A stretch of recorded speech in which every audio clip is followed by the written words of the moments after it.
आप लैरिंगोट्रैकियल ब्रोंकाइटिस। लैरिंग्स बोलते so voice box. ये वॉइस बॉक्स का नीचे कंटिन्यू करके जाते सो विंड पाइप को ट्रैकिया बोलते हैं।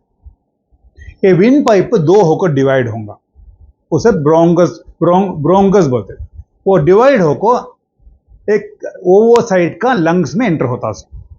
कब लैरिंग्स भी ट्रैकिया भी ब्रोंकोस भी इन्फेक्शन मिला को आता कि उसे लैरिंगोट्रैकियो ब्रोंकाइटिस बोलते हैं।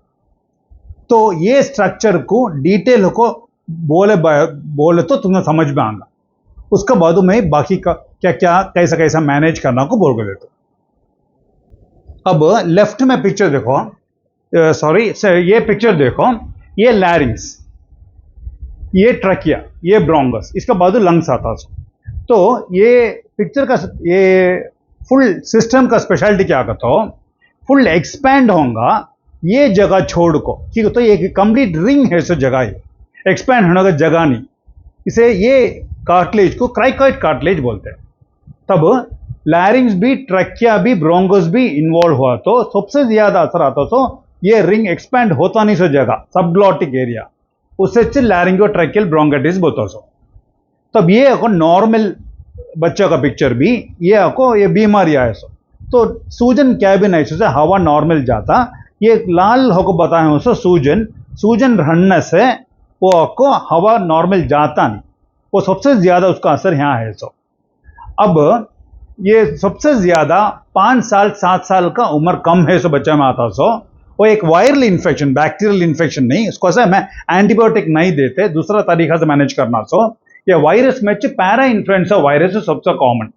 अब कंप्लेन कैसा तो पहले जुकाम होकर शुरू होगा, नाक बंद, नाक से पानी आता सो, स्लाइड बुखार रंगा, वो बढ़ को खांसी भी, आवाज बदल जाए होकर शुरू हो जाएगा। ये खांसी बोलते तो एक रकम का खांसी रंगा, सुनो तो एक रकम का रंगा। वो एक सी एनिमल है, सील बोलेंगे, वो आवाज कर तो कैसा रंगा कि उसका लायक का, उसका सिका रंगा इसका कॉफ, और बच्चे नॉर्मल बात करते ही भी आवाज बदल को रंगा।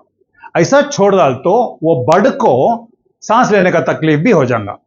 अब डॉक्टर एग्जामिन करते ही बुखार रंगा और हार्ट रेट ज्यादा रंगा, रेस्पिरेटरी रेट ज्यादा रंगा और सांस लेने का तकलीफ भी रंगा। अब ब्लड टेस्ट करते ही सीबीसी सीआरपी वैल्यू ज्यादा रंगा। हमें ये इसमें इन्फेक्शन आंग में कंत भी है कुछ बोलना होगा ब्लड टेस्ट में। अब एक्सरे है तो हमने डायग्नोसिस होगा। ये नॉर्मल एक्सरे, ये ग्रुप है तो पेशेंट का एक्सरे। नॉर्मल एक्सरे में देखे तो ये काला हो जैसा हवा जाता सो एरिया, तो यहाँ आपको मोटा होगा, थिक होगा, मोटा होगा है, ऐसा थिक होगा, ऊपर तक ऑलमोस्ट सेम है। तो ये बीमारी है सो पेशेंट देखे तो यहाँ नीचे थिक होगा है, ऊपर बहुत थिन होगा है। इस एक स्पेशल नाम भी है। तो ये एरिया में हवा ब्लॉक होता। एक ऑक्सीमीट्री में ऑक्सीजन कम होता क्या नहीं क्या चेक कर लो करेंगे। ये सब भी एक्सरे उठा को सीधा इंटेंसिव केयर यूनिट में आईसीयू में एडमिट करके ऑब्जर्व करते हो।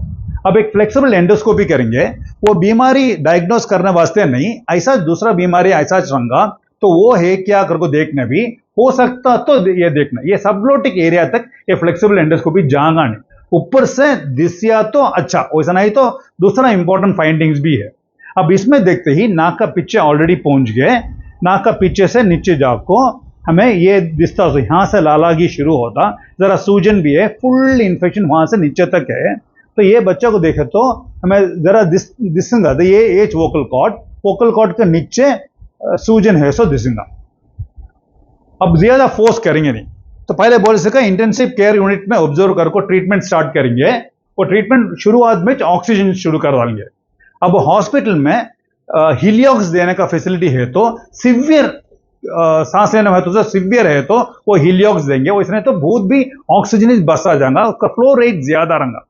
अब ये माइल्ड केस की सीवियर केस की देखेंगे हमें। माइल्ड केस का तो स्टीरॉयड आईवी इंजेक्शन भी, उसका साथ ऑक्सीजन के साथ स्टीरॉयड इंजेक्शन भी और नेबुलाइजेशन भी देखो, वो तो शाम को डिस्चार्ज कर देंगे। वैसा नहीं सीवियर है तो ऑक्सीजन के साथ में स्टीरॉयड डेक्सा देंगे और नेबुलाइजेशन देंगे। वो 3 रकम का देंगे, 3 भी देना को नहीं, डॉक्टर डिसाइड करेंगे वो कितना देना को उन्हें डिसाइड करेंगे। वो क्या क्या करते हो, एड्रेनालिन देना, बीडिसोनाइट देंगे, और चेस्ट में भी इन्फेक्शन रहने से, ब्रोंगाइटिस भी बताया था हमें, वो रहने से विंटोरलिन भी देना। तो इतना डिटेल में ये ट्रीटमेंट बोलने से इसका ये मतलब नहीं तुम्हें घर में ट्राई करना बोल को, ये ऐसा बीमारी आते ही रेस्पिरेटरी फेलियर भी हो सकता, उसको ऐसे तुम्हें डॉक्टर ट्रीट करना, उसको ऐसे उन्हें आईसीयू में ट्रीट करती हैं। तो उन्होंने डिसाइड करेंगे कितना डोज से कितना रिपीट करना, कितना खुद देना करको।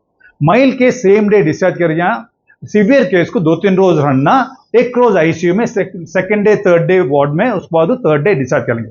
सपोज इंप्रूवमेंट हुआ नहीं तो कब से भी एक कोर्स ऑफ एंटीबायोटिक भी देंगे, उसमें जरूर, उसमें साथ बैक्टीरियल इन्फेक्शन है तो सूजन कम होगा, उसमें बरो नॉर्मल हो जाएगा। और रूम आपको ठंडा नहीं रखेंगे, जरा वार्म ह्यूमिडिफायर भी रखेंगे, नॉर्मल रहना हो तो ह्यूमिडिफायर भी रखेंगे, फैसिलिटी है तो। ऐसा एक्यूट लैरिंगो ट्रैकियो ब्रोंकाइटिस हमें मैनेज करते हो। आदाब।